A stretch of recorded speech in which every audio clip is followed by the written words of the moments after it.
Like we mentioned before, your award letter lets you know your total award for the academic year. To see how much you will receive per semester based on a full-time enrollment, look at the bottom of your award letter.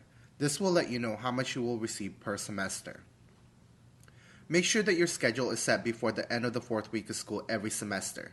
The end of the fourth week of school is when we calculate how much we need to award you, so make sure that you are enrolled, not waitlisted in the classes you know you will complete and need for the semester. Remember, you don't have to be a full-time student to receive financial aid.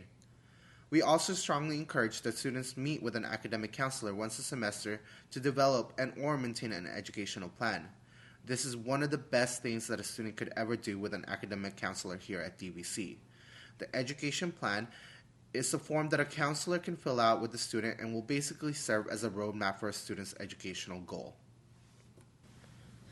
Maintaining your financial aid, satisfactory academic progress. All financial aid students are expected to complete specific federal requirements in relation to academic performance in order to stay on good financial aid standing and continue to receive your financial aid awards. These requirements are called Satisfactory Academic Progress, or SAP. In general, SAP requirements are found not only here at DVC, but at other colleges and universities for any students receiving financial aid, and they must be met in order to keep your financial aid in good standing. These requirements relate to specific GPA requirements, completion requirements, and grades. So it shows how your academic performance, meaning whether you decide to study or not study, do your homework or hang out with friends, skip class or go to class, or drop your classes or stay in your classes. All the decisions you make about your classes can either have a positive or a negative effect on your financial aid status. So if you end up meeting these SAP requirements, then you can avoid being placed on probation or suspension. SAP requirements. The three main SAP requirements that all financial aid students must meet every semester to stay on good standing are as follows. Your semester GPA must be at least a 2.0 or above, which equals to about A's, B's, C's, or P grades. So if you know you're getting at least C's or better in all your classes, you know you are in a good place and will likely get above a 2.0 GPA. The second requirement is your overall GPA must also be at least a 2.0 or above. So all the classes you've ever taken here at DVC get compiled into an overall cumulative GPA. Just to note, there is a difference between an admissions GPA and a financial aid GPA. An admissions GPA is what is usually found on your WebAdvisor account. For example, if a student got an F in an English class last year and then repeats the course and gets an A, then the admissions GPA will just factor in the new grade of an A. However, for financial aid, we factor in the F and the A and compile that into your financial aid GPA. So the overall financial aid GPA takes into account every single grade that shows up on your DVC transcript. The third requirement is that every semester you must complete at least 67% or more of all the units you attempt. This requirement relates to students who end up dropping out of classes, and in turn, it negatively affects their financial aid. Grades of W, withdrawals, I, incompletes, and P, no pass, and F, failing, will be considered as not completed units under financial aid terms. Failure to meet any of these three requirements can result in you being placed on probation or suspension status, and in turn can negatively affect your financial aid. So for the 67% requirement, we just want to go more in detail because we get a lot of students who come into the office asking questions about this requirement. So we'll just go over an example to better explain it. For example, let's look at a student who's taking 12 units.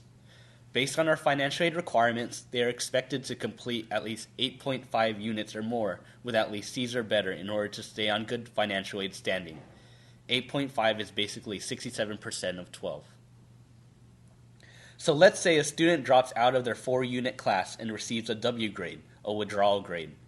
This means that the student would now be enrolled in 8 remaining units.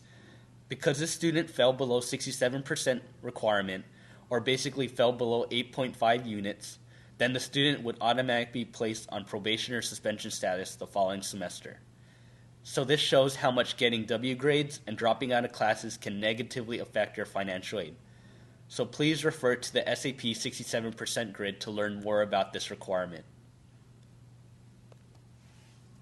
So overall, Please drop your classes before the drop deadline date so you do not get penalized with W grades and it does not negatively affect your financial aid. Usually in fall and spring semester, the school gives students a good 4 weeks to change around your schedule and drop classes without penalty. However, anytime after the 4th week of school, if you drop classes, you will get penalized with a W grade, and in turn, it will negatively affect your financial aid. That is why we encourage all our students to only take the amount of classes you know you can realistically handle and you know you will for sure complete at the end of the semester. It is a common myth that students feel like they have to max themselves out with 12 units to receive financial aid. However, that is totally false and untrue. So you do not have to feel like you have to overwhelm yourself with all these classes to get financial aid. Even if you take less than 12 units, like 2 or 3 classes, you could still be eligible for financial aid. So if you work part-time or full-time, if you have children, if you commute long distance, or if you play sports, or if you have a lot of things going on in addition to school, it might be something to consider to take less classes to balance out your schedule and not get overwhelmed. Receiving grades of W, I, NP, and F can negatively impact your financial aid. Because of this, we call these grades the bad guys, so stay away from these grades as much as possible. You only have to pay back the money if you completely drop out of all your classes. So for example, if you receive your check on one day, then you drop all your classes on the following day, you have to pay back the money. This has happened in the past with some students, so we wanted to inform you of this so it does not negatively affect your financial aid status.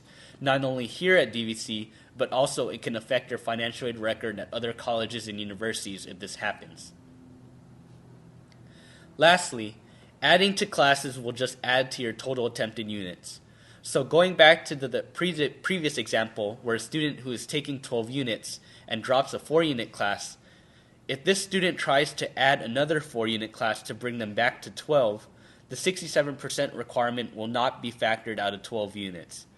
They would be factored out of 16 units altogether, or the 12 units they were enrolled in plus the 4-unit class they dropped.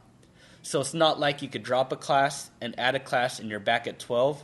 If you add a class, it will keep on piling on top and top of however many units you originally enrolled in the day after the drop deadline date. So that is why we encourage all our students to set your schedule by the 4th week of school, because however many units you're enrolled in by the end of the 4th week of school is locked in and set in stone. So that is how many units you will be expected to complete at the end of the semester.